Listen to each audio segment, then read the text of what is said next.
Pedro Pallares soñaba con ser parte de la Armada Nacional y aunque la vida lo llevó por otros mares, cumplió sus sueños. Desde la ingeniería hasta la actuación lograba destacarse en todo lo que se proponía. Mientras luchaba con la depresión, los faltantes de su niñez y los muchos no que retaron su camino al éxito. Pero llegó el día en el que él mismo pronunció el sí más importante de su vida. Ese que lo transformó todo. Este episodio va dedicado a todos aquellos que no se rinden frente a los no y siguen luchando hasta que llega el sí que tanto anhelan. Esto es Yo Creo Podcast.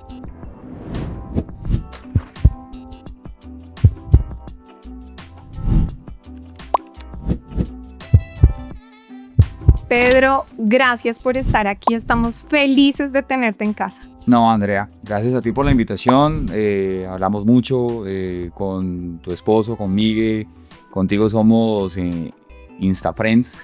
Instafriends, el poder de Instagram. El poder del Instagram es un poder increíble, ¿no? Acerca mucho a las personas y bueno, qué rico poder estar acá contigo hablando. Gracias. Pues para nosotros es un privilegio. Un hombre como tú que tiene una trayectoria que muchas personas admiran, que eres teniente de fragata de la Marina de Colombia, pero que además lo mezclas con tus otros roles en los medios de comunicación, pero además eres un esposo feliz, casado con una mujer preciosa que también muchas colombianas admiramos y tienes esta familia tan linda ahora en tu rol de papá.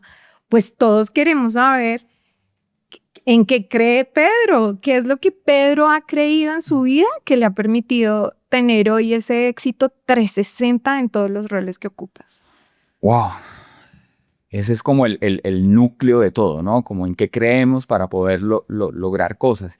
Y muchas veces lo traducimos como, quiero lograr cosas, ¿qué debo hacer? O en qué debo creer, ¿no? Pero yo siento que más que lograr cosas está en quiénes somos nosotros, ¿no? A raíz de eso que creemos. Y muchas veces a lo largo de nuestra vida nosotros venimos coleccionando creencias que se ajustan tal vez a ese momento en el que nosotros estamos. Y muchas veces esas creencias que se ajustan a ese momento en el que nosotros estamos vienen a definirnos de una forma positiva o negativa, pero no necesariamente trascendente. Y creo que en el momento en el que nos encontramos con la verdad, es cuando nosotros podemos creer algo que trasciende el logro, que trasciende incluso lo que podemos llegar a ser en ese sentido de identidad.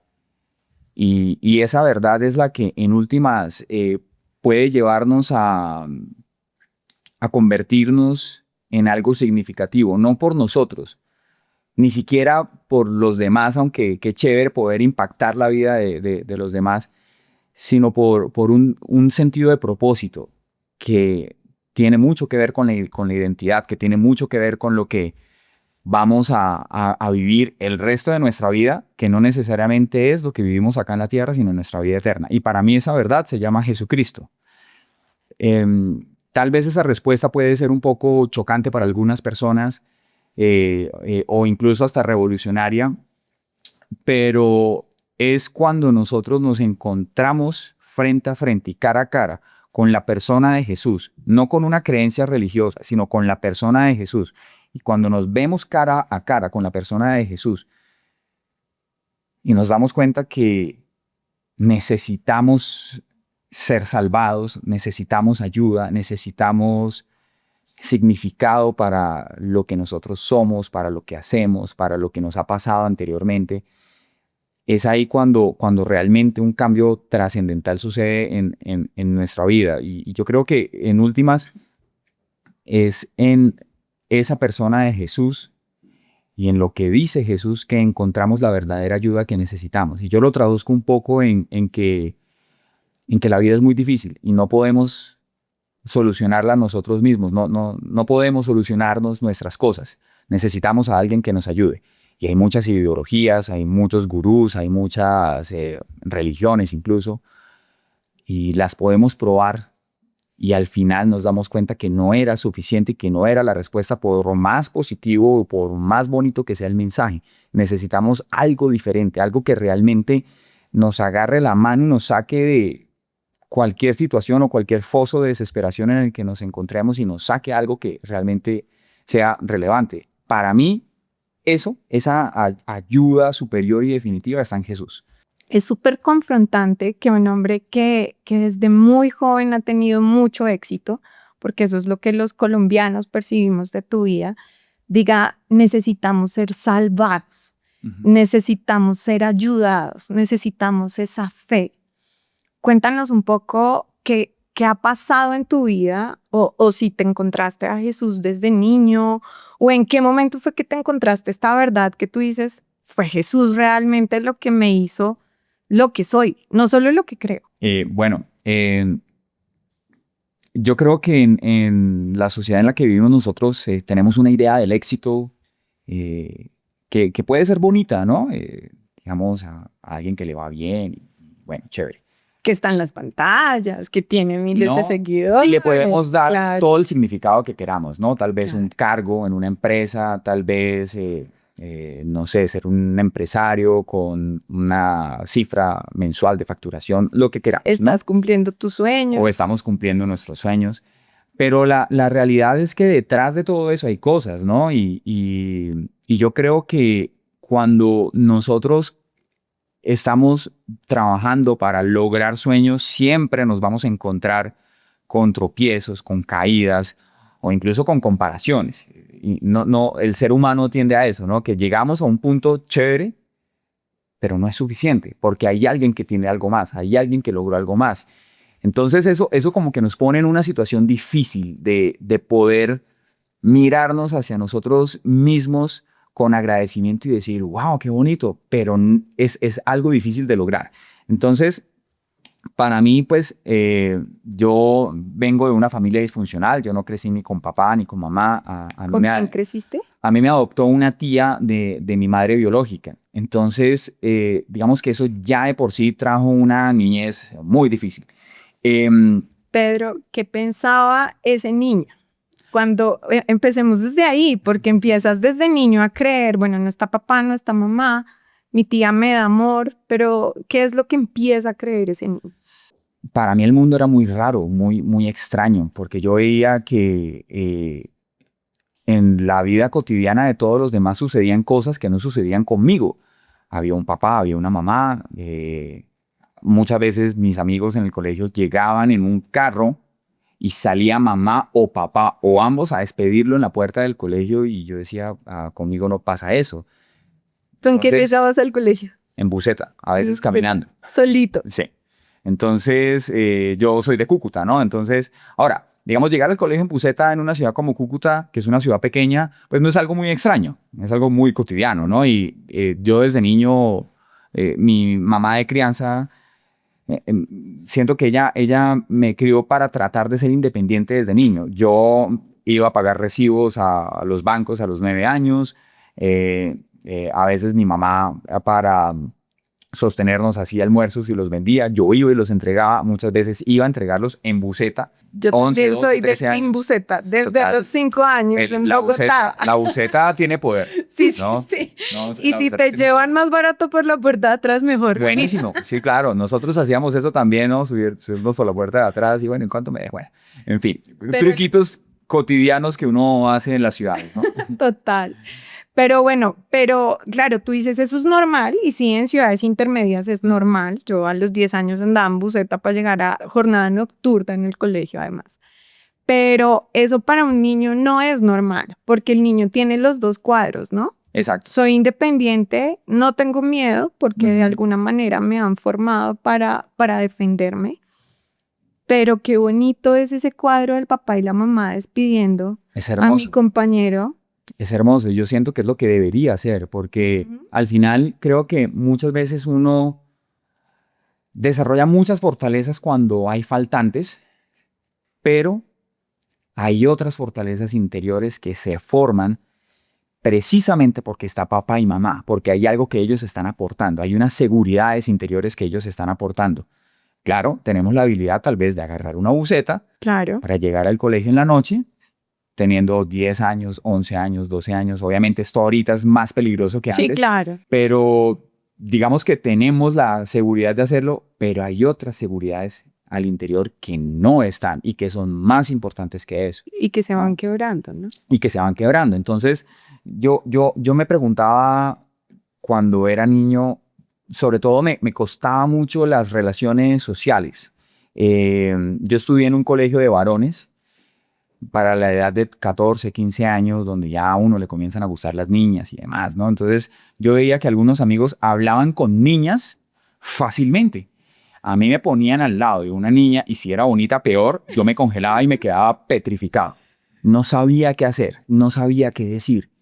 Yo decía, pero ¿por qué me pasa esto? Yo veo a fulano de tal hablando como si estuviera como pez en el agua. ¿Por qué no puedo interactuar? Al menos interactuar. No estoy hablando de bueno, vamos a De convertirnos. conquistarla, pero... Sí, pero al menos interactuar, tener amistad. Y era algo que a mí se me dificultaba mucho. Y siento que era como una de esas pistas, de esas cosas que faltaban en el interior de un niño cuando papá y mamá pues no están, ¿no?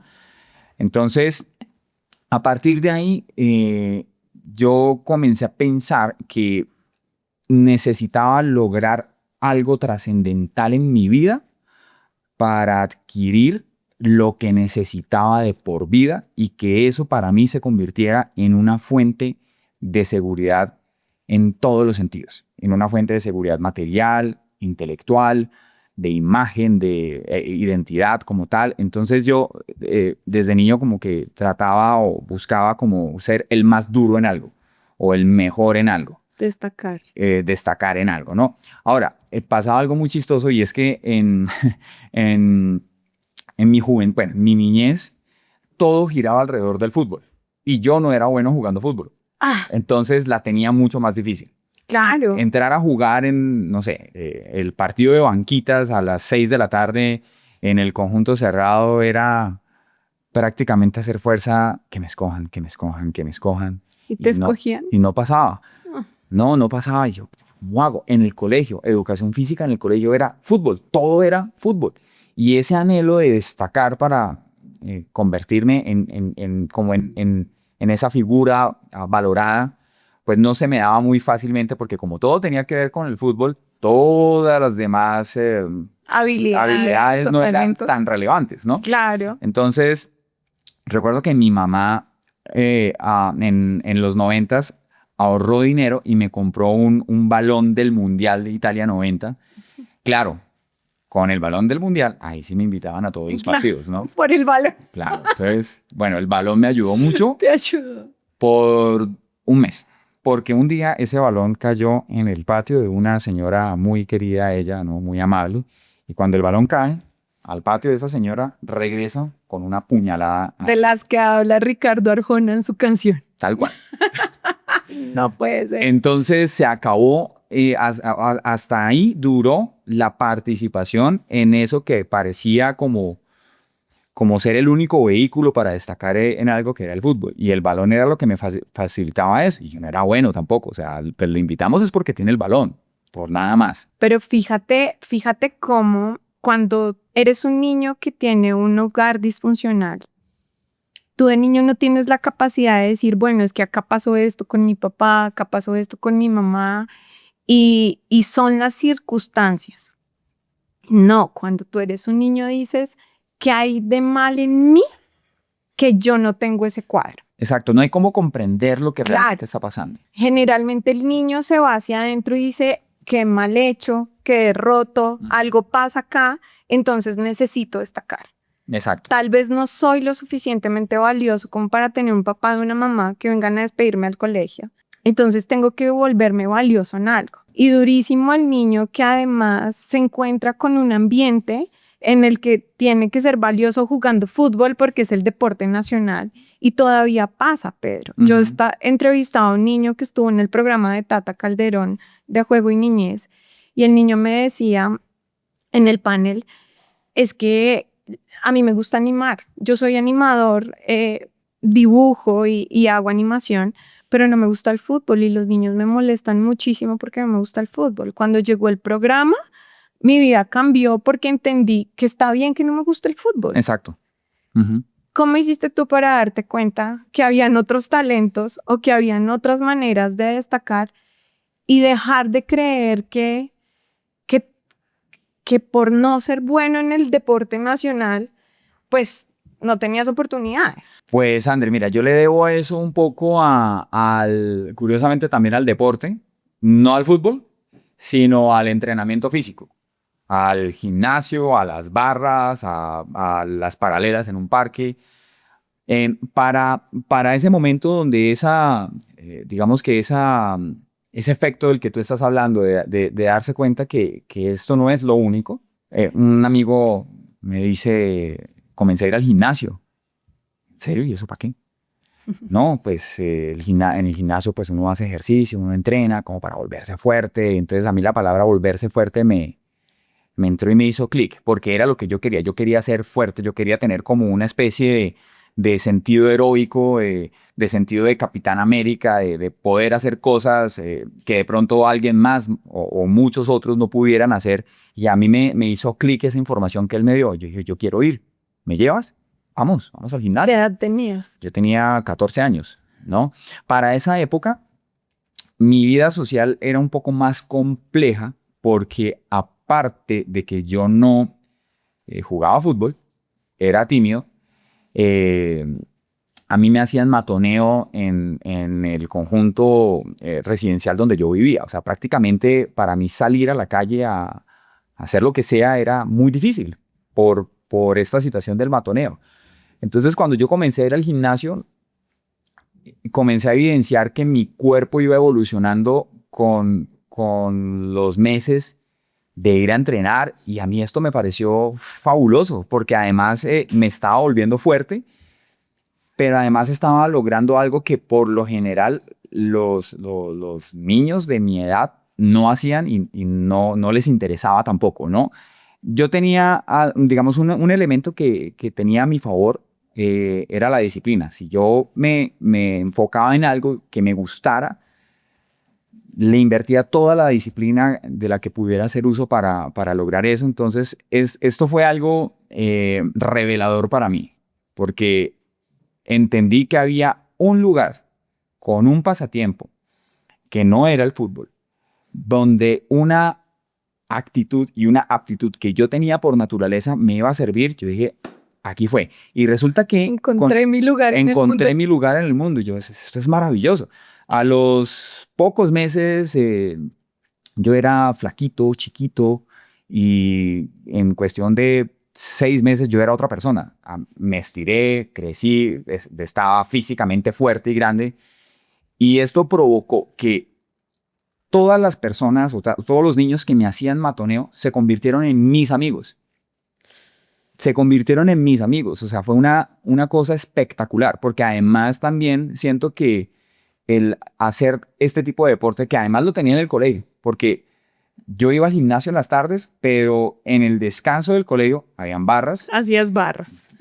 Tú pusiste de moda las barras en los parques. Sí, más o menos. Ok. Entonces en el colegio era barras, barras, barras, barras, y era algo muy divertido para mí. Entonces siento que el enojo o la rabia que yo pudiera haber recolectado en mi corazón hacia los niños que me la montaban desapareció, ya no existía. Y no solamente ya no existía, sino que todos esos que actuaban en contra mía se volvieron mis amigos. Me volví como en una figura cercana para ellos, hasta admirada y hasta ejemplar para ellos. Esto es maravilloso. Entonces yo creo que lo que el deporte hace, sin importar si es fútbol, sin importar si es el gimnasio, si es ir a correr, si es ir a montar en bicicleta, lo que el deporte hace en el corazón de un ser humano es maravilloso por esa posibilidad de transformación interior más que de la exterior. Y para mí, el encontrarme con esta disciplina deportiva, que no era fútbol, no es un deporte de competencia necesariamente, pero para mí fue algo muy bonito, fue muy chévere. Wow, y entonces, bueno, antes creías, bueno, no tengo un lugar en el mundo, no están papá y mamá, los otros niños me matonean, entonces hay algo acá que tengo que desarrollar para protegerme, ¿no? Exacto. Y empiezas con el gimnasio a creer, bueno, yo sí puedo ser grande, yo sí puedo ser fuerte. Y empiezas a encontrar también en el deporte una manera de relacionarte. Exacto. ¿Qué pasa después? ¿Cómo empieza a evolucionar esa creencia de ya encontré mi lugar en el mundo, ya soy esto, ya empiezo a destacar, ya me empiezan a valorar, ya estos que no me querían y que no me escogían quieren ser mis amigos? Pero eso finalmente, como nos decías hace un rato, no se sostiene. No se sostiene y no podía ser definitivo tampoco. Yo entendí eso inconscientemente. Esto me ayudó hasta este momento, pero necesito algo más. Y una de las cosas que pensé que me iban a ayudar era ese concepto de admiración. Es decir, yo me hice amigo de ellos porque de cierta forma me admiran. Tengo que buscar algo que haga que esa admiración crezca, algo muy, muy del ego y algo Necesito muy, fans. claro, algo muy egoísta. Entonces, Pero que es natural en los seres humanos. claro. Cuando llenamos el vacío con venga, me protejo, venga, me pongo esta Exacto. cara, este cuerpo, Es muy y natural. admírenme para Exacto. llenar este hueco que tengo adentro. El problema es que, como tú bien lo decías, no se sostiene y en algún momento esto se puede convertir en un arma contra nosotros mismos. Entonces, una de las cosas que yo fui entendiendo en mi niñez y que la fui entendiendo por mi abuelo materno siempre quiso ser militar, ¿no? Hoy en día tengo la oportunidad y la bendición de decir un sueño que tuve de niño y que lo pude cumplir, no como yo pensaba, de otra forma que incluso ha sido hasta más chévere.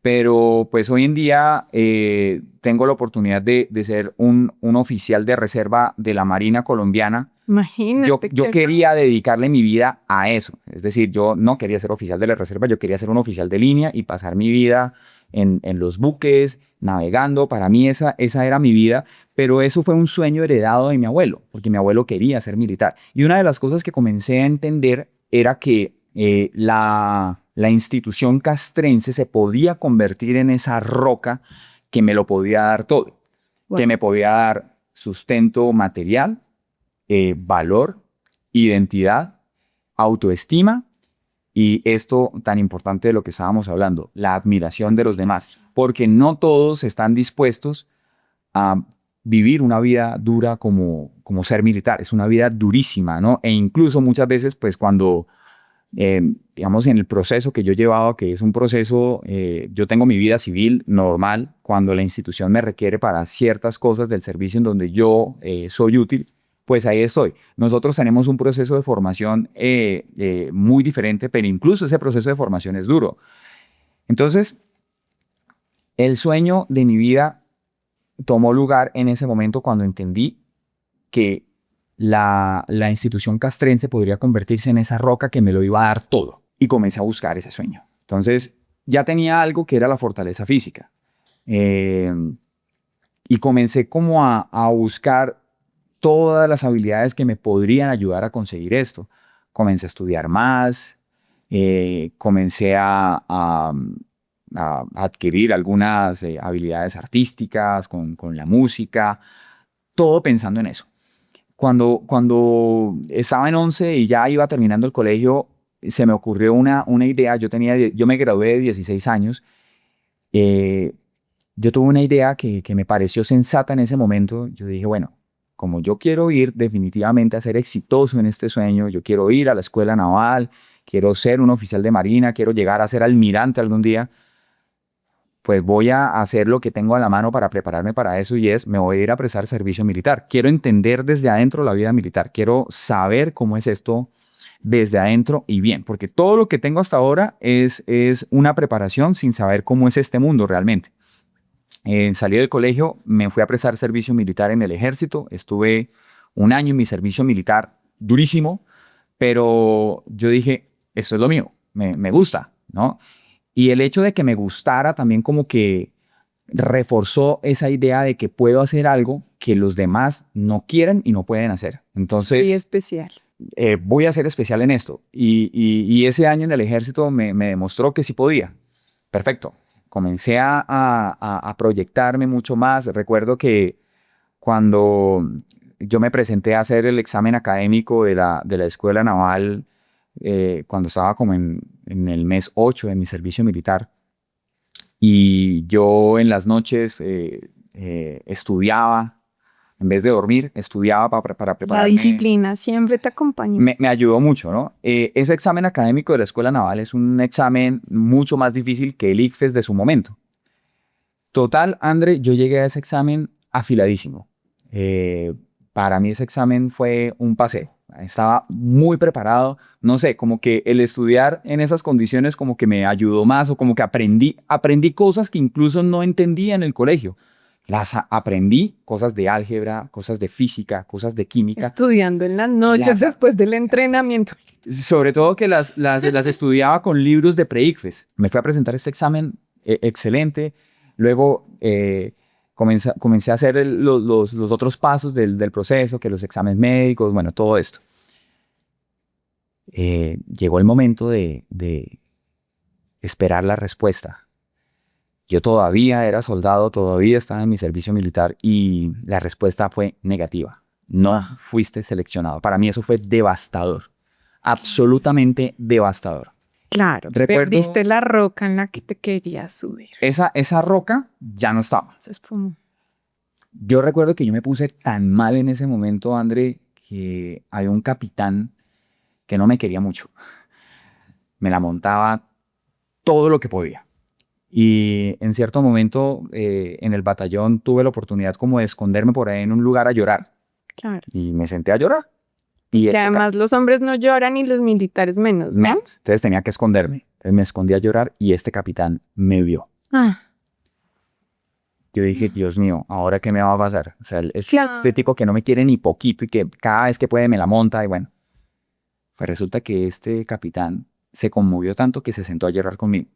¡Wow! Entonces, son esos momentos donde uno dice, y ahora lo pienso de esa forma, como que a veces las cosas están mal, pero Dios envía su consuelo a través de lo menos esperado, ¿no? Ese capitán se sentó a llorar conmigo y me decía, mi hijo, no llore, no llore, no llore porque si nos ven llorando los dos, imagínense la montada que nos van a pegar a los dos. Yo, cuénteme, ¿qué pasó? Yo estaba atacado, yo no podía ni hablar. Cuando pude decir algo, pues le conté. Le dije, no, es que pasó esto. Este hombre me consoló. A los 2 días, 2, 3 días, un mayor que era el jefe de operaciones del batallón, dentro de sus funciones, dentro de las funciones de su departamento estaba hacer los procesos de incorporación para aspirantes a cadetes a la escuela militar. Él me dijo, Pedro, yo te armo la carpeta, yo te hago todo y te vas y te conviertes en oficial del ejército. Pero yo quería ir al mar, yo quería ser marino. Y yo decía, ¿será que esto es? Y dime sí y yo hago todo, tú no tienes que hacer nada. Yo me encargo de alistarte los documentos, sacamos los exámenes médicos acá en el dispensario del batallón, ni siquiera tienes que pagar los exámenes porque tú tienes derecho, por ser soldado, tienes derecho a tu salud acá, aquí la tienes, aquí hacemos sus exámenes, hacemos todo. Dime sí y lo hacemos. Y estuve tentado a decirle sí, pero al final dije no, yo voy a perseverar, voy a esperar 6 meses y me voy a presentar otra vez. Entonces salí del ejército, comencé a entrenar físicamente más duro, a estudiar más. Todo lo que hice antes lo subí a un siguiente nivel. Volví a hacer todo este proceso y nuevamente la respuesta fue no. Y la devastación fue mucho peor. Pedro, yo quiero preguntarte una cosa. ¿Creces haciéndote fuerte para defenderte? ¿Creces también pensando que los hombres tienen que ser fuertes? Estás en un contexto muy complejo que es tener que llorar en medio de prestar el servicio militar. Te encuentras con este hombre que te la montaba y que además me imagino muy fiel al estereotipo militar. Muy fiel. Y un acto de amor de este hombre, me imagino que derriba muchas creencias en tu mente respecto a qué es ser fuerte. Total. ¿Qué pensaste en ese momento? En ese momento pensé que la fortaleza o la valentía incluso era algo mucho más profundo que una apariencia física o que un título O los gritos. O los gritos, o incluso de hacer cosas, no sé, tal vez difíciles. Yo entendí que hay mucha valentía y mucha fortaleza en la compasión. Wow. He tenido la oportunidad con la Marina de acompañar a la institución en actividades de tipo humanitario, donde la Marina, a través de sus recursos, a través de sus buques, a través de sus naves, puede llegar a zonas del país de un acceso casi que imposible, que solamente llegamos a través de un buque de desembarco anfibio, y he tenido la oportunidad de ver cómo hombres valientes, de verdad valientes, han llegado a darle un abrazo a un niño o a una mujer que de pronto en todo el año no tiene un servicio médico. Solo tiene el servicio médico que lleva la Marina a ese punto en ese específico momento del año. Y una mujer anciana o una mujer joven que tal vez está embarazada le da un abrazo a un uniformado, a un marino, y le dice gracias. Y este marino se permite sentir lo que el momento impone y permite que las lágrimas se le salgan. Yo digo, ahí hay fortaleza, ahí hay valentía, ¿entiendes? Eso es la verdadera fuerza, ¿no? Claro. Esa es la verdadera valentía. Total. Y entender que un hombre, una mujer de la institución, de nuestra Armada de Colombia, tiene la capacidad de comprometerse a tal punto de pasar días enteros en el mar, a veces sin comer, para llevarle el bien a otro, o incluso hasta el ofrendar su propia vida, partes de su cuerpo, para salvarle la vida a alguien más. Yo digo, este es un concepto de valentía que supera todos los estereotipos que nosotros hemos entendido de valentía y de fortaleza. Porque en últimas, hay muchas personas fuertes físicamente, pero ¿qué persona fuerte físicamente es capaz de dar la vida por alguien más? ¿Qué persona fuerte físicamente que tal vez es temeraria, tal vez es intrépida, tal vez es audaz, tal vez es capaz de hacer cosas que nadie más se atreva? ¿Qué persona así es capaz de quitarse el pan de la boca? Yo lo he visto, esa ración de campaña que le queda, que es lo único que tiene para 2, 3, 4, 5 días de patrullaje que le quedan, y sacar esa ración de campaña y dárselo a un niño en una zona rural, yo digo, eso es valentía, eso es fortaleza. Y siento que cuando vemos a las personas en uniforme de nuestras fuerzas militares, Armada, Ejército, Fuerza Aérea, ellos hacen eso, ellos tienen ese corazón. Y entendí que tienen ese corazón porque un militar conoce el hambre, conoce el dormir con el barro hasta el cuello y con una lluvia que no para. Conoce el pasar días enteros en la selva donde hay que hacer las necesidades en un huequito, hay que abrirlo y luego ocultarlo, porque esas necesidades pueden ser el rastro para que los malignos lleguen a buscarlos. Entonces yo siento que el militar conoce la necesidad, conoce el hambre, conoce la soledad, conoce el sentimiento de tener a la familia lejos, de no ver a sus hijos nacer, no ver a sus padres morir, y por eso tiene la capacidad de ser compasivo.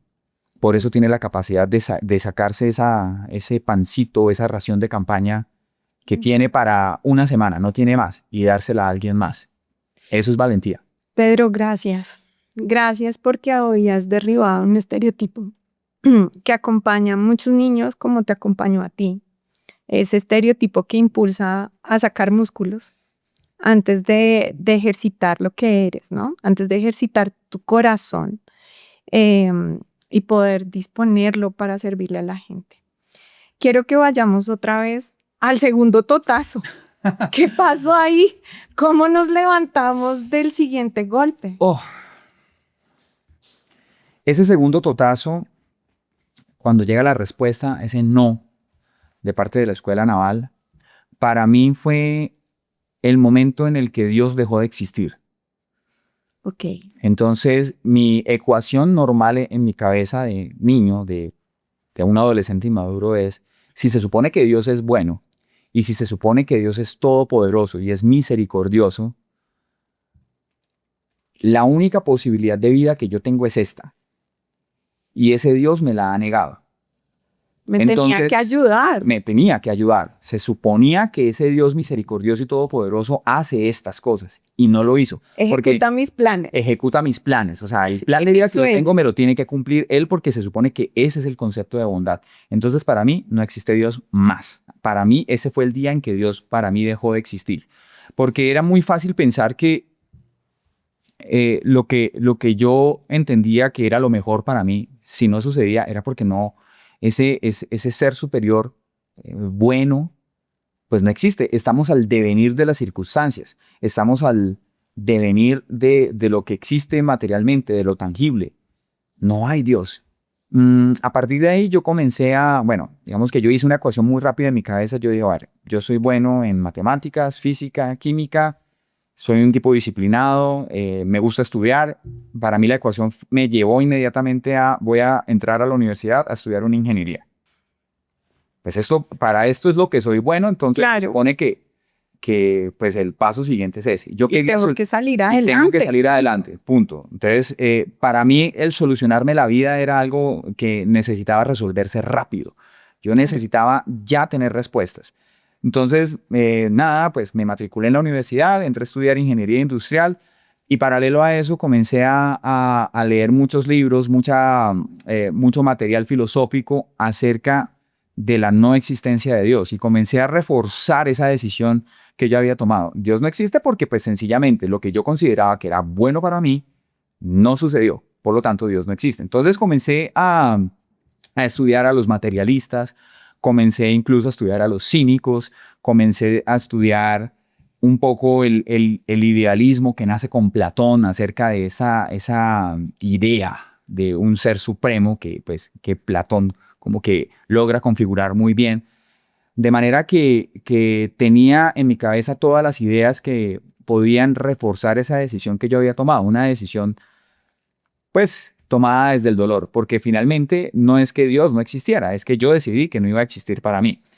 Llegué a la universidad, cuestión de que en los primeros semestres eh, la disciplina me ayudaba mucho, surtía su efecto, yo me convertí en un estudiante brillante en la universidad. Yo era un monitor de cálculo, era monitor de física.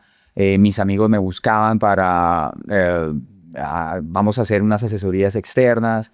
Entonces, como que dije, esto sabe rico.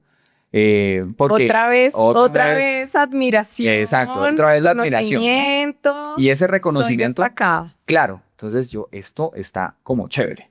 Eso reforzó más mi intención de ser buen estudiante. Me acuerdo que yo en segundo semestre, creo sí, en segundo semestre, compré un libro. Los ingenieros que nos estén escuchando saben de qué estoy hablando. Es el Cálculo de Leibniz. Es una Biblia así de gruesa. Yo me compré este libro de cálculo. Yo llegaba sagradamente todas las tardes después de clases a estudiar con este cálculo de Leibniz en casa. Yo pasaba horas sumergido ahí porque para mí era una delicia. Luego encontré texto de física para ingeniería maravilloso, entonces terminaba matemáticas, cálculo, entraba a la física, entraba a la resistencia de materiales, entraba al cálculo diferencial. Yo llegaba a las clases ya sabiendo lo que el profesor iba a enseñar. Entonces me convertí en ese ratón de biblioteca, en ese ñoño, y para mí era fascinante. Y era como esa necesidad de siempre saber más, pero además de avanzar hacia lo complejo, ¿no? Exacto, ese man sabe. Es decir, usted tiene problemas con esto, pregúntele a Pedro, él le puede ayudar. El ego inflándose, ¿no? Claro. Claro. Entonces, bueno, pues digamos que por ese momento funcionó. Lo que hablábamos anteriormente. Sirve hasta cierto punto. Claro, no sé Y a mí si me sirvió hasta cierto punto, ¿no? En la ciudad de Cúcuta, que yo empecé estudiando en Cúcuta, terminé aquí en Bogotá. eh, para esos primeros semestres de la universidad, otra de las cosas que yo vi necesario es, tengo que generar ingresos, tengo que generar dinero. Entonces, bueno, ¿cómo hago? Encontré un trabajo en una boutique de medio tiempo. Entraba a trabajar, bueno, eso no era un medio tiempo realmente. Entraba a trabajar a las 3 de la tarde y salía a las 10 de la noche. Te pagaban medio tiempo. Me pagaban medio tiempo, pero no era un medio tiempo. Y no me pagaban comisiones, ¿no? Entonces, bueno, entré a trabajar a esta boutique y me di cuenta que me iba bien como vendedor también. Entonces comencé a desarrollar otra cosa que me infló un poquito más el ego. Primero en las ventas. Entonces, vendedor, ok, listo. Mientras estuve trabajando allí y que pues digamos una de las cosas que yo quería era, bueno, necesito ser independiente, por eso necesito hacer plata, comencé a relacionarme con el entorno de la publicidad en la ciudad de Cúcuta, ¿no? Le mando un saludo a mi amigo Eduardo Maldonado. Entonces me conozco con uno de los, digamos que de los grandes gestores de los talentos cucuteños en el marketing, en la publicidad, en los modelos, en los eventos, que es Eduardo. Eduardo. A quien amo con locura, es uno de mis mejores amigos de toda la vida. Y entro yo a este mundo de la publicidad. Y también comenzó a funcionar. Es decir, me iba bien en eso. Entonces, estaba en la universidad, me iba bien en la universidad, hacía mis campañas publicitarias en la ciudad, mis eventos, ganaba un dinero, estaba hecho, estaba ya como que fabricándome un futuro brillante. Claro, entonces, y que pagaba mejor que la boutique, me imagino. Claro, pagaba mucho mejor que la boutique. Entonces, como que las cosas iban marchando bien en ese aspecto, pero adentro las cosas no estaban bien. En casa las cosas no estaban bien. Mi actitud con mi mamá siempre era de reclamar más, de por qué nos había tocado a ella y a mí, porque finalmente éramos los dos y lo que yo sufría lo sufría ella. ¿Por qué nos había tocado ese destino a los dos tan difícil, estando ella y yo solos, tratando de salir adelante solos y todo cada vez más difícil, más difícil, más difícil? Entonces yo tenía un resentimiento acumulado en mi interior. Ese resentimiento era realmente una punta de iceberg de algo que venía pasando desde mi niñez y era el monstruo de la depresión que estaba ahí haciendo de las suyas. Y yo había hábilmente disfrazado ese monstruo con esa búsqueda de admiración, ¿no? Claro. Entonces, pero estaba ahí y por fuera como que todo era muy chévere y mientras estábamos en lo exterior, chévere. Pero cuando llegábamos a la soledad de la habitación donde nadie más nos ve, ahí nos dábamos cuenta, yo me daba cuenta que las cosas no estaban bien y que ese futuro brillante que al parecer yo estaba construyendo no estaba siendo construido con rocas ni con ladrillos, eso era una gelatina y que en cualquier momento podría caerse. Es muy curioso que mientras yo estaba en esos primeros semestres en la universidad donde había mucho estudio numérico, de matemáticas, de física, de cálculo, yo me encontré nuevamente con la idea de Dios. Es decir, las matemáticas como tal me llevan a mí a pensar, la física me lleva a mí a pensar, el mundo como existe y el universo como existe no pudieron haber surgido de la casualidad. Esto está bien pensado. Pero esa idea se me convirtió en una idea tóxica rápidamente porque anteriormente yo había dicho, bueno, no existe Dios y por eso las cosas están saliendo mal. Es decir, soy yo el responsable de fabricarme mi futuro. Sí. Lo que yo haga por mí mismo es lo único que yo voy a poder hacer. Nadie me va a ayudar, nadie va Estoy solo. Porque además esa idea viene desde bajarte de la buseta y ver que vienes solo al colegio. Sí, total. Entonces, ahora el hecho de saber que es imposible que Dios no exista era para mí un poco más desolador, porque si Dios existe, Dios no es bueno. Claro.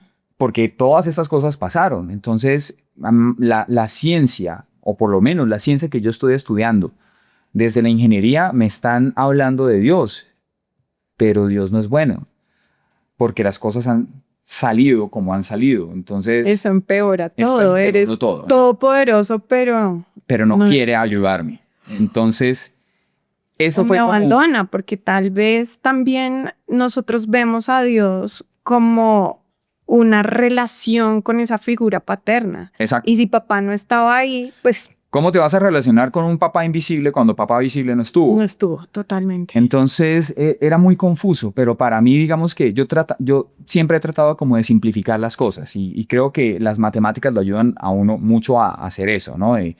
Tenemos un problema complejo, ¿cómo lo reducimos? ¿Cómo lo Sí. hacemos algo más fácil de solucionar? Y para mí la situación más sencilla en ese momento era una respuesta total y absolutamente desesperanzadora. Dios existe, pero Dios no es bueno. Ok. Ya. Entiende que es así. Dios existe, pero Dios no es bueno. Es decir, no hay esperanza. Y todo lo que tú puedas hacer por ti mismo es lo que te va a ayudar, a no ser que ese Dios que existe actúe en tu contra, que es una posibilidad. En ese momento, O sea, me tengo que portar bien para que este man no me tire un rayo del cielo. más o menos, pero yo también dije, pero si he tratado de portarme bien toda mi vida y las cosas han Tampoco le salido mal, sirve. entonces, ¿cómo desciframos a Dios? Pero si no soy suficiente para relacionarme con el mundo, si no soy suficiente para entregar, para encontrar de manera natural un lugar en el mundo, sino que tengo que esforzarme al triple por conseguir esos lugares en donde siento que algo me llena, pues para Dios menos, ¿no? Exacto. No soy suficiente para Él, por más que me esfuerce, por más... Claro, no hay esa suficiencia hacia Dios. Entonces, esa decisión o ese descubrimiento, esa revelación, por así decirlo, para mí fue lo que detonó mi depresión. Yo ya la tenía y la apaciguaba. A ese monstruo yo lo apaciguaba. Lo calmabas con resultados. Con resultados, con mi vida exterior. Pero esa idea fue la que desmoronó todos los intentos que hasta el momento había hecho de apaciguar ese monstruo. Y digamos que para mí en ese momento la depresión se convirtió en mi normal, en mi normalidad. Todo se veía mal, todo se veía desastroso, todo el mundo se ve a blanco y negro. Y lo que desafortunadamente estamos descubriendo ahora es que sin importar los esfuerzos que tú hagas, todo va a seguir saliendo mal y todo va a estar mal. Entonces, ya para ese momento, digamos que la nueva posibilidad que existía era de pronto llevar esa búsqueda de admiración a un nivel un poco más arriba. Eso de pronto me podría ayudar en algo. Es decir, que mi vida exterior se convirtiera en el 90-95% de toda mi vida, evitar todo lo que fuera introspección para no llegar a encontrarme con este monstruo que estaba ahí, vivo y haciendo de las suyas. En ese momento, yo ya, pues, digamos que en Cúcuta yo hacía muchas campañas, hacía muchas cosas en cuanto a la publicidad. Y se presentó una oportunidad. A mí la actuación siempre me había parecido algo interesante. Siempre me había parecido algo maravilloso y era algo que, así como las matemáticas que uno decía, uy, ¿eso cómo se come? Para mí la actuación me llamaba la atención de la misma manera que las matemáticas. Y se presentó una oportunidad en el año 2003. Claro, como yo ya estaba en todo este medio, en la ciudad, y bueno, se presenta la oportunidad de ir al reality de protagonistas de novela en el año 2003. Esto fue algo que incluso pensamos con Eduardo, con mi mentor de todo este trabajo publicitario. Y Eduardo fue una de las personas que me dijo, Pedro, vale la pena hacerlo. Es decir, digamos que tú tienes el perfil, tienes el talento, tienes la capacidad. Busquémoslo, vamos a buscarlo. Y yo te apoyo en esto. Y dije, bueno, pues se ve como interesante, busquémoslo. Para resumir mucho esa parte, digamos que esa oportunidad se dio. Salió, te vimos, todos te vimos. ¿no? Año 2003, llegamos al canal RCN con este reality. Para esa época no existían las redes sociales, gracias a Dios. Entonces, mi participación en el reality fue también como un parteaguas un poco. Y yo pensé que luego de que logramos esto, porque, digamos, al no existir las redes sociales, todo efecto masivo de imagen era algo mucho más difícil de alcanzar. Es decir, claro. Y de calcular, ¿no? Y de calcular. ¿Cómo trazas esa huella es muy de difícil. Impacto? Claro. Total, es muy difícil. Entonces, yo recuerdo que pues cuando el reality se acabó, el reality en ese momento era un programa muy bonito, muy aspiracional. La gente se identificaba mucho con nosotros y decían, wow, esos muchachos que están allá persiguiendo sus sueños. Y bueno, entonces nosotros llegábamos a eventos en ciudades, eran eventos de 40,000, 50,000 personas. Digamos, el nivel de popularidad del programa en ese momento era altísimo y que, vuelvo y te repito, no existían las redes sociales. Entonces todo era más difícil de lograr en ese momento. Y nosotros llegamos a pensar, o bueno, por lo menos yo llegué a pensar que tenía delante de mí unas decisiones muy difíciles que tomar. Porque si esto había sucedido, era probable que tal vez ya hubiera conseguido otra roca nueva que me iba a dar todo. Pero esa roca nueva implicaba también que yo tomara decisiones difíciles, de dedicarme a estudiar esto, a formarme, a capacitarme con todas las de la ley.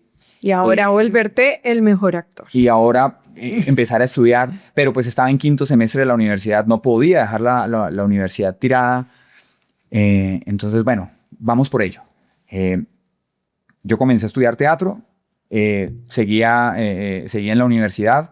Eso fueron 2 años y medio súper difíciles de estar en la universidad, de no tener tiempo para absolutamente nada. La parte económica fue muy difícil porque pues no, digamos que a pesar de que teníamos ese nivel de popularidad, salía mucho trabajo, pero ese trabajo tampoco era tan sostenible y era muy variable. Entonces habían momentos donde, digamos, yo no tenía cómo hacer algo más para poderme sostener y hubo momentos de física hambre mientras estaba en el teatro estudiando, mientras estaba en la universidad, que a veces me tocaba llegar. Con la fama encima. Y con la fama encima. Uno cree que nada te hace falta. Claro. Y todo eso avivó ese monstruo interior. De la depresión está creciendo, creciendo, creciendo. Y esa voz interior, ese espíritu que dice, no va a valer la pena, no lo vas a lograr. El síndrome del impostor. El síndrome del impostor aparece. Le pones nombre al monstruo. Claro, porque pasó esto, chévere, pero eso no significa nada. O sea, eso no significa significa que no tienes pa'l bus. Claro. Entonces, continuar a pesar de todo esto era muy difícil. Digamos que tener motivación para hacerlo, muchas veces era necesario hacerlo sin la motivación o lo contrario a la motivación. En piloto automático. En piloto automático. Entonces, llegó un momento en el que comenzaron a aparecer pequeñas oportunidades. Primero en el teatro, luego del teatro comenzaron a aparecer algunas oportunidades de cosas pequeñas en la televisión, un capítulo por acá, un personaje pequeño por acá, una aparición muy pequeña por aquí.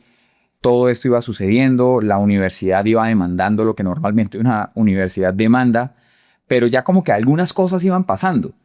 Sin embargo, esa voz interior seguía diciendo, esto no va a pasar, esto no va a salir bien, esto...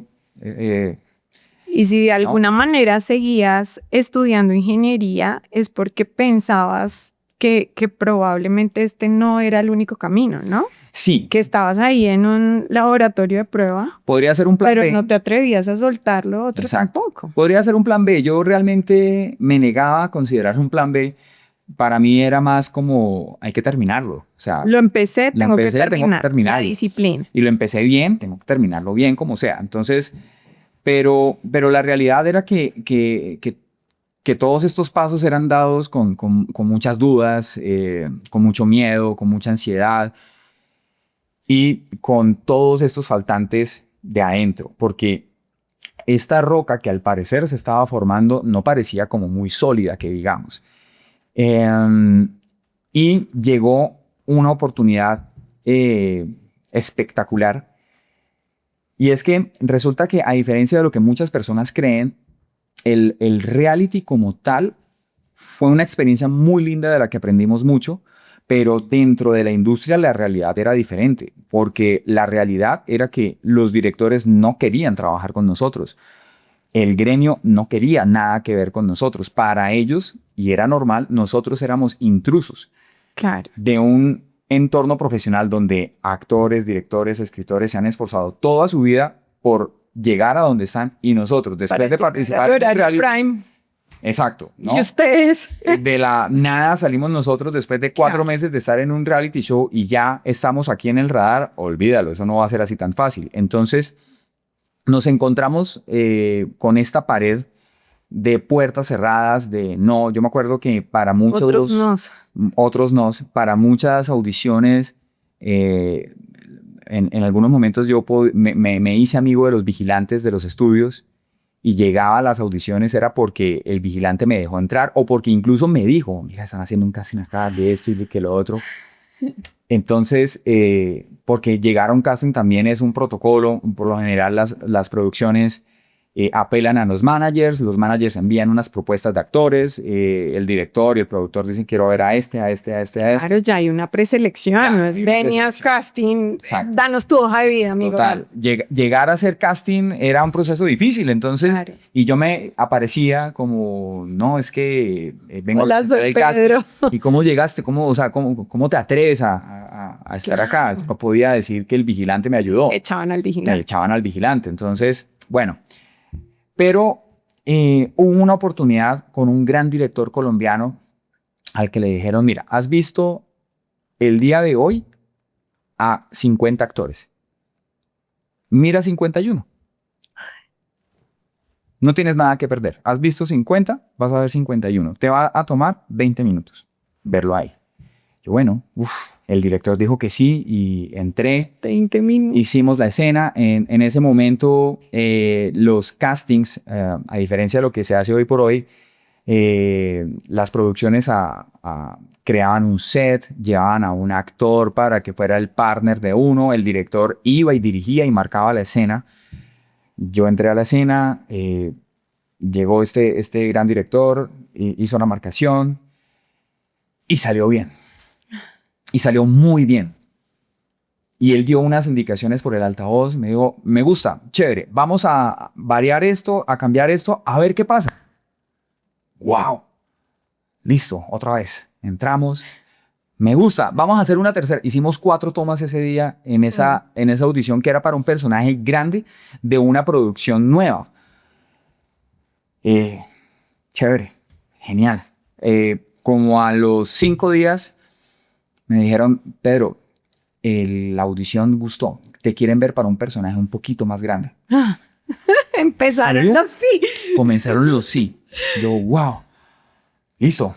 Vamos con toda. El personaje era un pescador.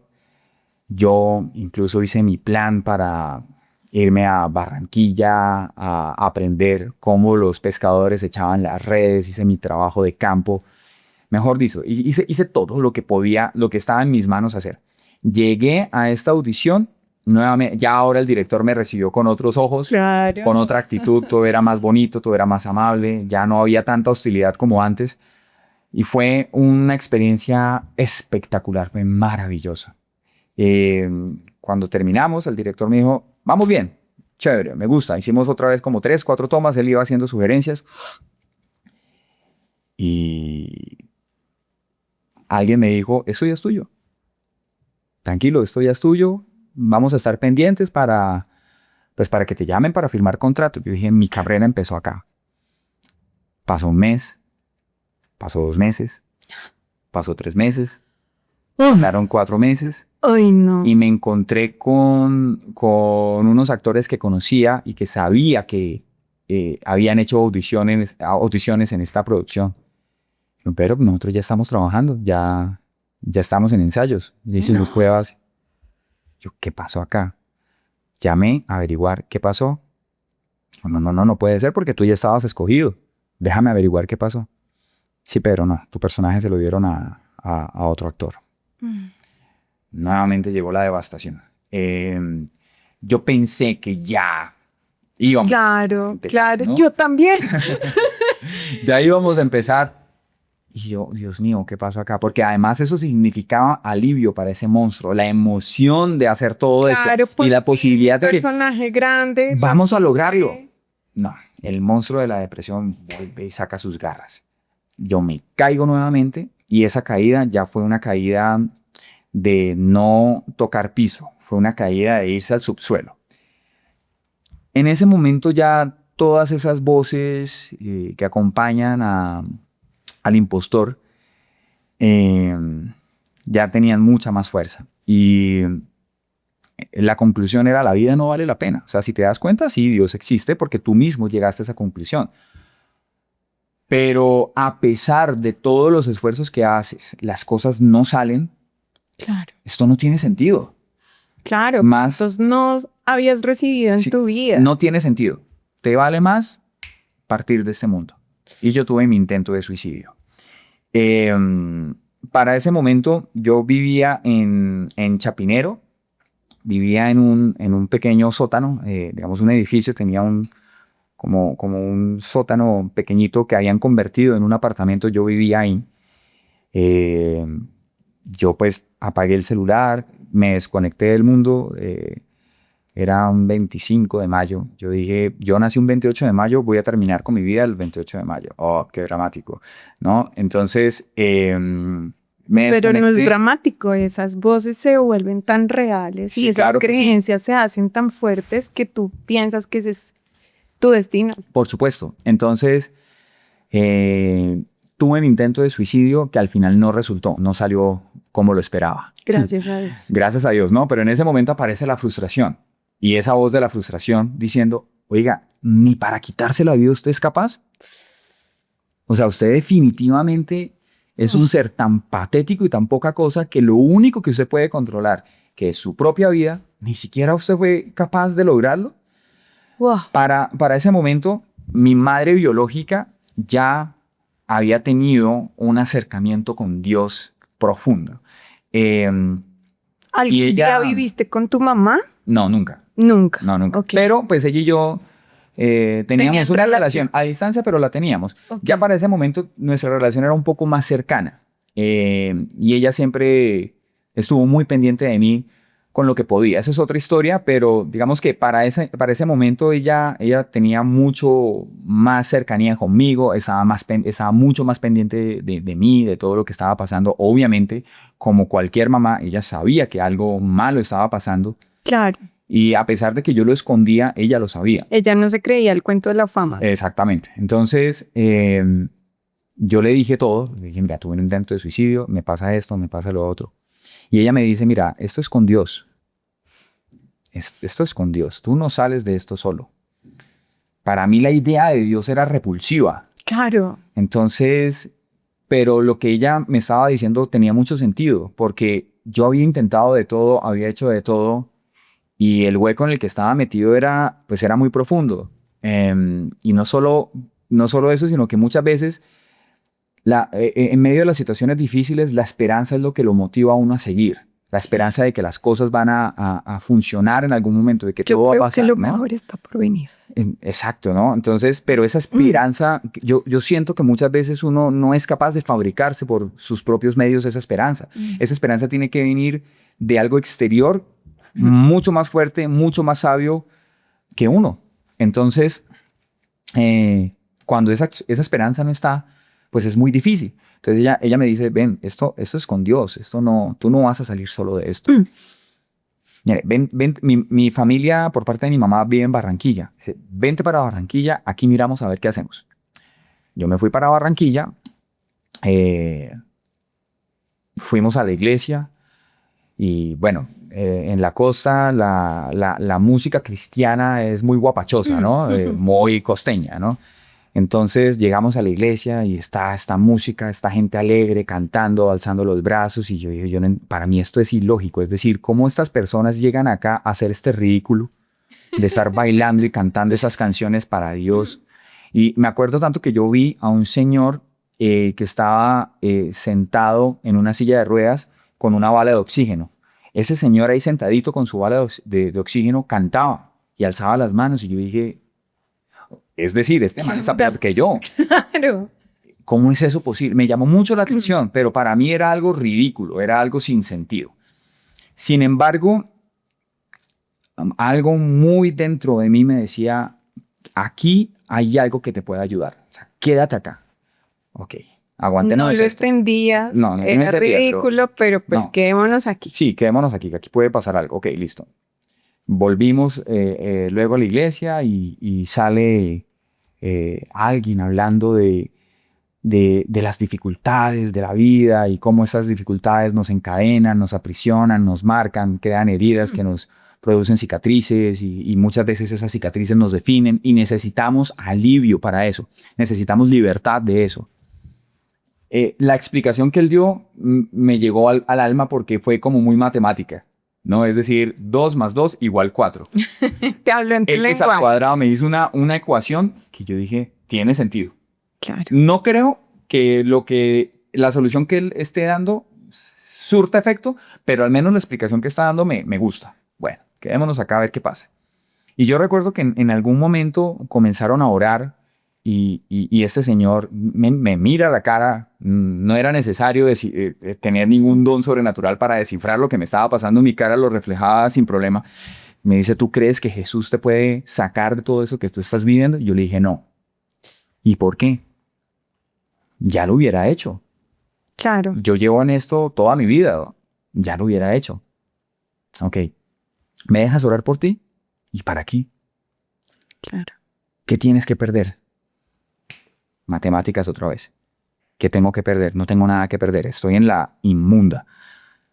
Bueno, hágale pues. Ese hombre hizo una oración de 10, 15 segundos. No me acuerdo ni siquiera qué fue lo que dijo. Pero algo pasó. Al día siguiente, yo recuerdo que una de las cosas que me costaba mucho trabajo a mí era comer y dormir. A mí no me daba hambre. Claro. Y a mí no me daba hambre y no me daba sueño. Entonces yo no dormía. Dormía algunas cuantas horas o de a raticos. Y cuando me quedaba dormido, tenía muchas pesadillas. Entonces, de cierta forma, la noche no me gustaba mucho. O el estar en una habitación y pensar en dormir no me gustaba mucho porque pues apenas me quedaba dormido venían las pesadillas. Pero recuerdo que ese día llegamos a casa allá en Barranquilla como al mediodía y estaban sirviendo el almuerzo. Y recuerdo que me senté y almorcé con hambre. Wow. Para mí todo era normal, pero almorcé con hambre. O sea, sirvieron comida y comida de casa. O sea, es comida... ¿Te lo disfrutaste? Sí, ¿no? Wow. El pollo, el sudado de pollo con papa, una sopa espectacular. Y me lo comí con ganas. Empezó a tener sabor la vida. Sí, y bueno, subí a la habitación, prendí el televisor, me acosté y me quedé dormido.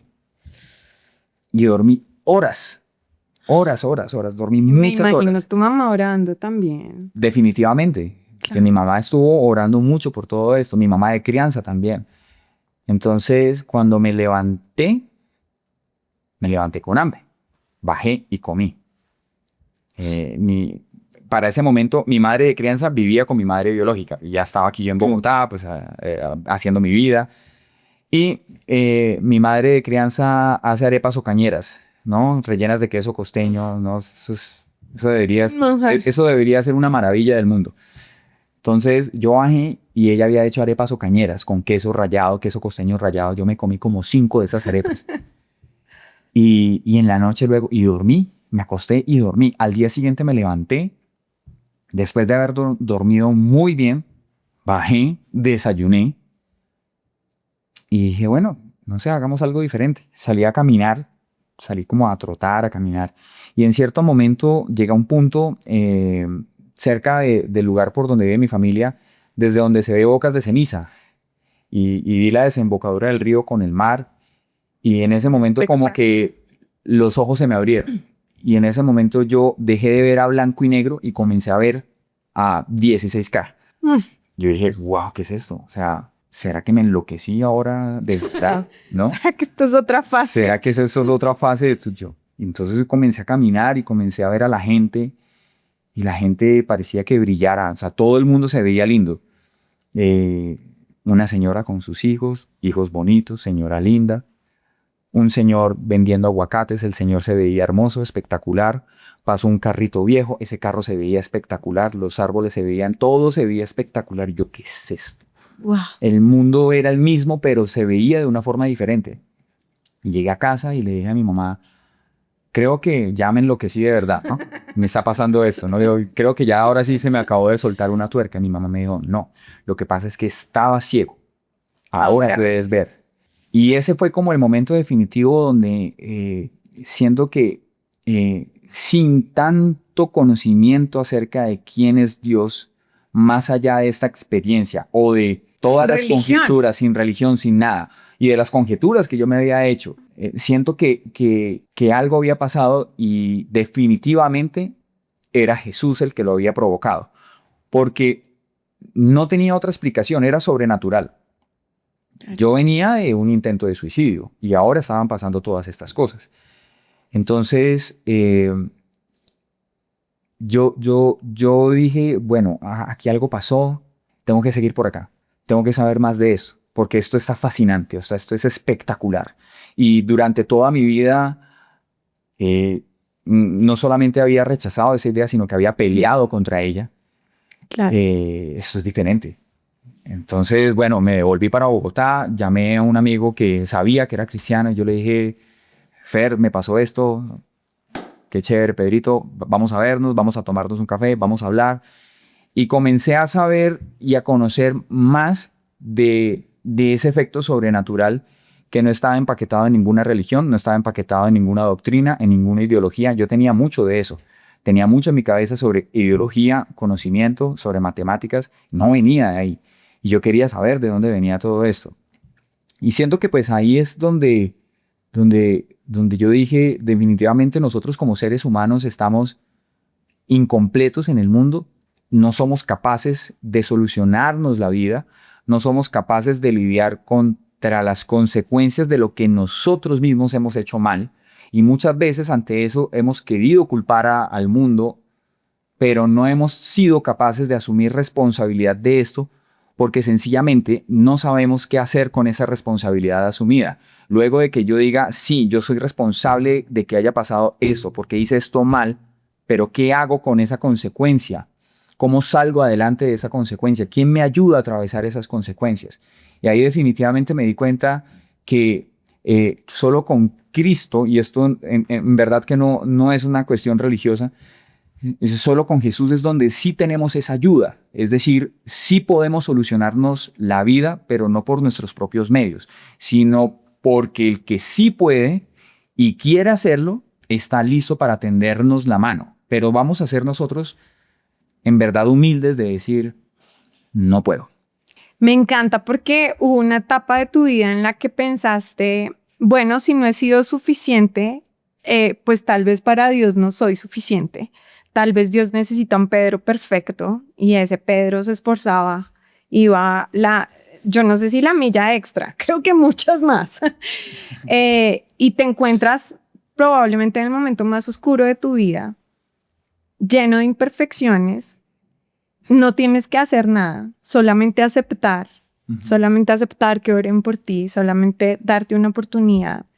Y te encuentras con un Dios que no te dice, ay no, espérate, primero arregla tu problema y después vienes porque para estar conmigo tienes que ser perfecto, ¿no? Exacto. Sino te encuentras con un Dios que obra de inmediato. Exacto. Que le da ánimo a tu cuerpo, te pone a comer, te pone a dormir, restaura tu cuerpo, tus sentidos y por ende empieza a restaurar tu mente, ¿no? Así es, tal cual. Y yo creo que muchas veces nosotros nos encontramos con estas pautas pues en el mundo, tal vez a través de la psicología, tal vez a través del coaching, y está bien, yo digo que está bien, Sí. Pero el cuerpo necesita tratamiento, el alma necesita tratamiento, pero el espíritu necesita el mayor de los tratamientos, porque nuestro cuerpo puede estar bien, nuestra alma puede estar bien.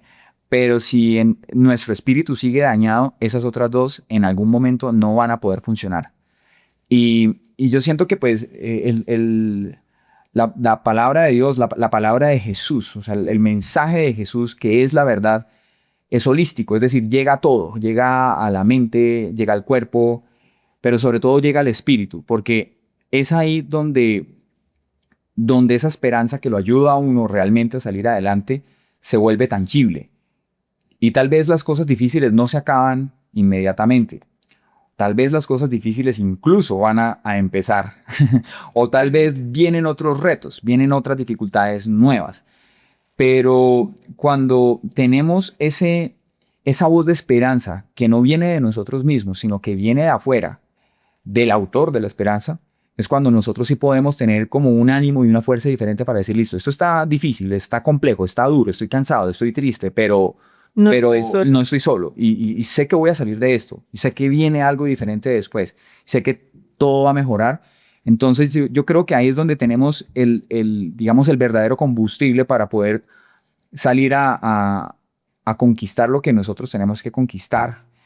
Y el camino de los conquistadores no es un camino fácil. Y es tan difícil que no podemos solos, no podemos conquistarlos por nuestra propia cuenta. Necesitamos ayuda para hacerlo. Y yo creo que nosotros sí necesitamos esa nobleza y esa humildad de carácter de decir, ok, tal vez sé muchas cosas, ¿no? Tal vez tengo muchas capacidades, pero llegué al punto de darme cuenta que no son suficientes. Pedro, yo quiero preguntarte una cosa porque se nos acabó el tiempo, pero sé que la gente necesita oír esto. Hoy has conquistado muchos roles en tu vida. Hoy eres papá, además. Uh-huh.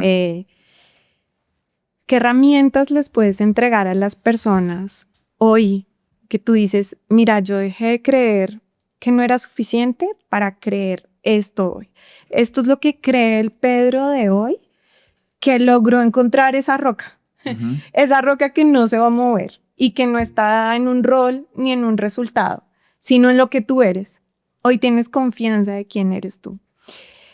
Para que las personas que se sienten solas, para que las personas que hoy están tratando de callar ese gigante, de esconderlo debajo del tapete o que ya se levantó y se sienten en el hueco, puedan empezar a aplicar, puedan empezar a llevar hacia adelante. Yo creo que la palabra más importante para eso es renovación. En nuestro cuerpo nosotros tenemos células que se están renovando todo el tiempo. Hay células que están muriendo y células que están naciendo. Son más las células que están naciendo buenas y nuevas que las que están muriendo. Yo creo que necesitamos aplicar ese mismo proceso a lo que pasa en nuestro interior, a estar renovándonos por dentro. Y siento que más allá de lo que es netamente espiritual y que tiene que ver con Cristo, porque pues finalmente, vuelvo y digo, yo siento que la ayuda definitiva viene de Jesús. O sea, la ayuda definitiva viene de ahí. Podemos probar lo que queramos, está bien, listo. Pero cuando llegamos a aceptar, porque es que Jesús ya tendió la mano, pero cuando llegamos a aceptar esa ayuda de Jesús, las cosas sí pueden mejorar muchísimo. Pero después de eso necesitamos una renovación constante en nuestra mente, en nuestra alma. Siento que necesitamos estar todos los días revisando cuáles son esas células que están muriéndose y sacarlas rápido para reemplazarlas por células nuevas. ¿Cuáles son esos pensamientos que no me están sirviendo? O sea, eso es algo muy difícil. ¿El impostor sigue vigente? A veces se sale por ahí. Me encanta que lo cuentes, porque es que no es como, ay, ya, listo, ahora mi vida es de color, claro. Empecé a ver el mundo en color, pero claro, los problemas no se han ido, las luchas tampoco. Exactamente, entonces tenemos que pelear contra estas cosas. El impostor sigue ahí, muchas veces va a querer gritar, pero yo creo que necesitamos entrenarnos y fortalecernos en pelear contra el impostor y en pelear contra lo viejo, contra lo que nos sirve y buscar las herramientas que nos permiten renovar estas cosas viejas y que nos sirven. Y siento que desafortunadamente la cultura no nos ayuda mucho con esto. Estamos escuchando música que nos está diciendo que sin ti me voy a morir, que la vida se acabó. O peor aún, estamos escuchando música que le está diciendo a las niñas, a las chicas, que son un calcetín y que el uso de una mujer es ser un calcetín. Porque lo mejor que puedes llegar a hacer es que te usen. Entonces escuchamos esta música y la cultura está lanzando estos dardos todo el tiempo. Creo que tenemos que blindarnos contra eso y poder ir a fuentes de renovación constantes que nos estén dando alimento para que nosotros en nuestra alma, en nuestra mente podamos albergar esas células vivas que nos ayuden, que nos digan, oiga, sí se puede, ¿no? Pedro, ¿Qué le dices al impostor cuando aparece? Lo que le digo al impostor es, ok, puede que hayas tenido razón antes y puede que estés utilizando algunas cosas que son ciertas para venir a argumentar contra mí. Pero yo voy a seguir haciendo lo que puedo hacer. Porque es que lo que no puedo hacer no depende de mí. Me encanta. Y creo que sí va a resultar. Pero así tú estés gritando, ¿qué es lo que puedo hacer ahorita? Escribir el proyecto, escribir el guión, enviar la cotización, hacer esta llamada. Eso lo puedo hacer. Lo callas con foco. Exacto. Voy a la acción y trato de callarlo con acción. Y bueno, si las cosas salen, entenderé que salieron porque había un mínimo que yo tenía que hacer. Y el máximo que está fuera de mi control, Dios lo provee conforme a lo que Él quiere hacer. Y que en última siempre va a ser bueno, porque estamos acá, ¿no? Y estamos con vida y hay esperanza. Entonces sí hay un Dios que sí es bueno, que sí está actuando, que sí está interesado en los detalles de la vida de cada persona y está pendiente de los dolores. No es que estoy solo en mi dolor.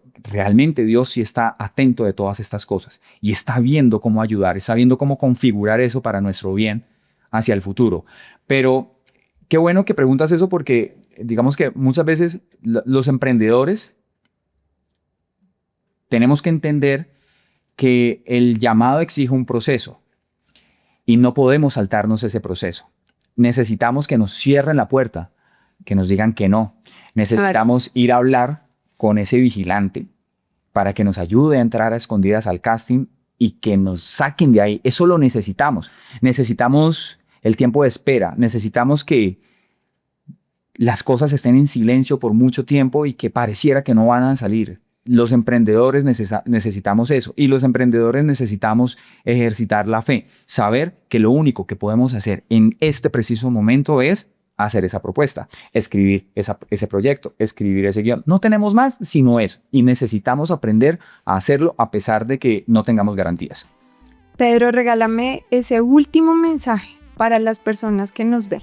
Eso que tú dices, este es el mensaje que yo puedo compartirle al mundo. Sí hay esperanza. Yo creo que sí hay esperanza. Sí hay esperanza. Y esa esperanza es tan cierta como que Dios existe. Wow. Pedro, gracias. Gracias por este espacio. Gracias a ti.